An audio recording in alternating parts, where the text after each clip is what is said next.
Welcome to the Windows Club.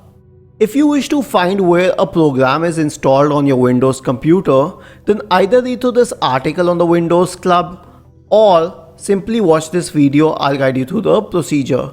There are a lot of procedures here, but I'll help you with the two main procedures which will always work.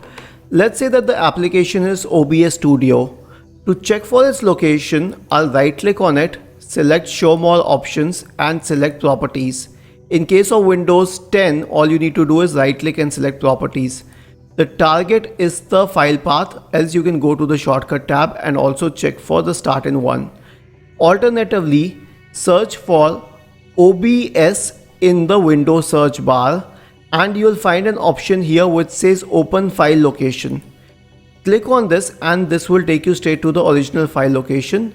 Double click on this bar and it gives you the exact location, the exact path of that application. Isn't this easy and interesting?